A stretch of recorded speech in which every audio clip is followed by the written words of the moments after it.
반갑습니다. 6월 30일 금요일 큐티 스케치 시간입니다. 오늘 본문은 사무엘하 24장 15절부터 25절까지의 말씀입니다. 오늘 본문은 이렇게 시작합니다. 이에 여호와께서 그 아침부터 정하신 때까지 전염병을 이스라엘에게 내리시니 단에서부터 브엘세바까지 백성의 죽은 자가 7만 명이라. 오늘 본문은 다윗의 인구 조사로 인하여 하나님이 내리시는 징계, 7만 명의 사람이 죽게 되죠. 우리는 이런 이 죄의 참상, 그리고 그것으로 인하여 하나님의 징벌, 이런 것을 받으면서 이제는 내가 죄 짓지 않아야겠구나. 하나님 앞에 다시 한번 그 하나님을 두려워하게 되고 하나님 앞에 범죄하지 않겠노라 결정을 하죠. 그러나 우리는 또 넘어집니다. 넘어지기 일쑤예요. 넘어졌던 곳에서 또 넘어집니다. 그러니 사람이 더 절망하게 되죠. 내가 이것만큼은 지키리라 했던 그 죄목, 그 주제가 또 나에게 또 찾아오고 넘어지게 마련입니다. 어쩌면 이 다윗이 지금 이 인구조사 때문에 넘어졌던 이 부분은 모든 사람에게, 그리고 모든 인류에게, 모든 역사에 자주 나타나는, 그리고 거의 대부분 나타나는 모습이기도 합니다. 자기를 드러내고자 하는 어떤 숫자로, 규모로 사람들을 나누고 평가하고, 그러는 동안 하나님과는 멀어지는, 그러는 동안 나를 자랑하고 높이는 동안 나를 의지하거나 국방력과 군사력을 의지하거나 그 어떤 것을 의지하게 되는 비신앙적인 모습으로 치우치게 되죠. 그래서 하나님 그걸 돌아오게 하십니다. 돌아오게. 무엇을 통해서요? 징계를 통해서. 징계는 돌아오게 하는 데 목적이 있습니다. 그래서 회복시키겠다는 거죠. 하나님은 다윗을 회복시키기를 원하세요. 우리가 자주 넘어져도 똑같은 곳에서 또 넘어지고, 넘어졌던 부분에서 또 넘어져도 하나님은 우리에게 징계를 통해서 회복하기를 원하세요. 그래서 지금 하나님 회복시키시는 작업입니다. 마지막 사무엘하 마지막 24장 마지막 내용에서 하나님은 다윗을 회복시키고 이스라엘을 회복시키고 우리를 회복시키겠다라고 하는 말씀을 하고 계세요. 넘어졌던 곳에서 또 넘어지고, 자주 넘어졌던 곳에서 자주 넘어져도 하나님은 또 일으키시고 또 일으키시고 또 용서하시고, 그분의 용서는 끝이 없습니다. 하나님의 용서가 이제 시작됩니다. 16절에 보니 이 재앙 내리심을 뉘우치사 백성들을 멸하는 천사들에게 이르되 족하다. 네 손을 거두라. 이제 하나님의 긍휼이 작동하기 시작합니다. 하나님의 긍휼이 이렇게. 회복의 첫 번째 순서는 언제나 하나님의 긍휼이에요. 하나님의 용서예요. 하나님의 마음이 이제는 족하다. 내가 너를 정말 제대로 돌이키겠다. 긍휼히 여기는 마음이 있고 그것이 출발되고, 다윗은 17절에 내가 범죄했습니다. 내가 악을 행했습니다. 더 이상 이 양무리에게 아픔을 주지 말아 주십시오. 오히려 저와 제 아버지 집을 치소서 하고 하나님 앞에 진심으로 자기의 죄를 인정하는 회개가 나타납니다. 하나님의 긍휼이, 그리고 인간의 회개가 이렇게 만나는 그 지점, 그 지점에서 참된 회복이 일어나는 것이죠.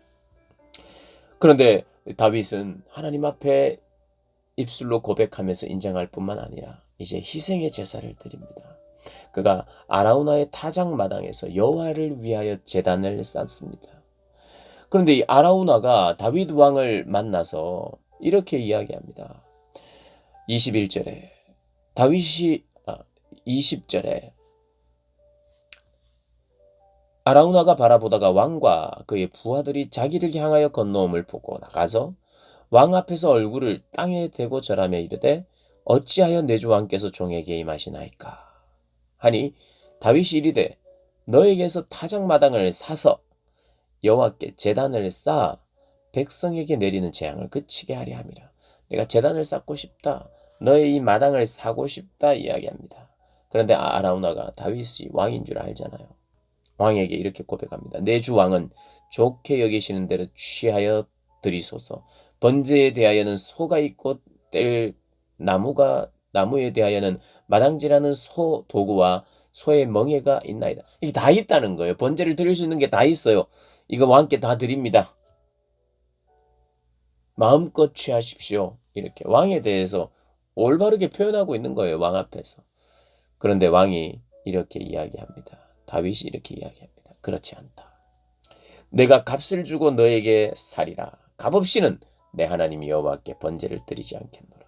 이것은 내가 참되게 회개하는, 그리고 내가 드리는, 내가 지금 왕으로 나라를 대표해서 드리는 이 희생의 제사가 아니라 나의 죄 때문에, 그래서 나의 죄를 내가 값을 치르고 제사를 드리리라. 내가 살이라 합니다. 근데 이곳이 결국 나중에는 어떻게 되느냐 하면, 이곳이 어떤 장소가 되냐면 솔로몬이 성전 짓는 곳이 됩니다. 성전이 돼요. 이 땅이 희생의 제사가 있는 이곳이. 희생의 제사를 드림으로 말미암아 하나님께서 회복하시고 용서하시고 그 재앙을 다 걷어가시거든요. 참된 회개. 사실 마지막 사무엘하 24장을 보면 다윗의 마지막 모습은 암울한 모습이었어요. 누구나 범죄하는 범죄의 어떤 형태를 다윗이 지금 가지고 있는데, 하나님은 그것을 회복시키시고, 무엇으로요? 하나님의 긍휼로. 무엇으로요?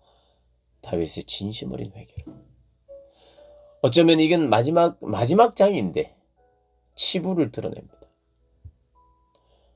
그런데 사실 다윗의 위대함은, 용맹스러운 싸움도 위대하지만 하나님 앞에 철저히 자기를 인정하는 회개, 사울과는 달랐어요. 사울은 끝까지 하나님보다 사람을 더 의식하고 사람 앞에서 존경을 받기를 원하고 사람 앞에서 높임을 받기를 원하는 그 마음이 없어지지가 않아요. 제거하지를 못합니다. 그래서 결국에는 버림받죠. 그런데 다윗은 즉각 하나님 앞에 무릎을 꿇습니다.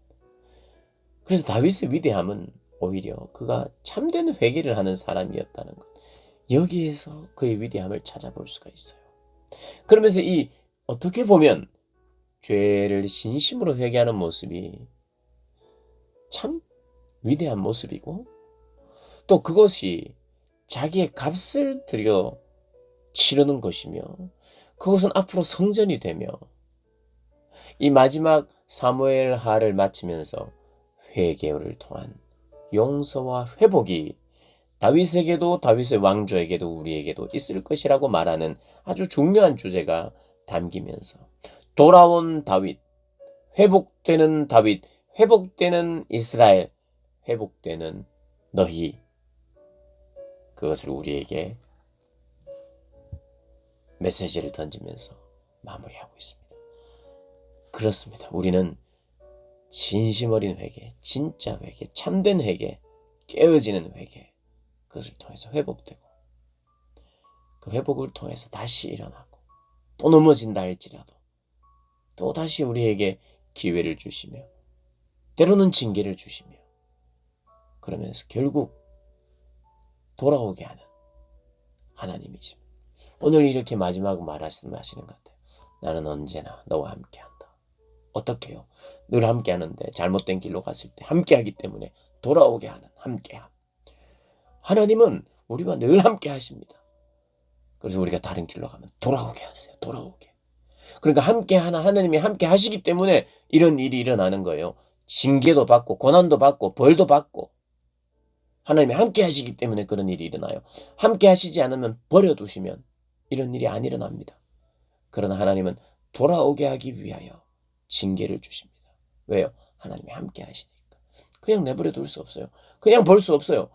이렇게 가다가는 어떻게 될지 아니까 하나님은 되돌리시기 위하여 징계를 주시는 하나님이십니다.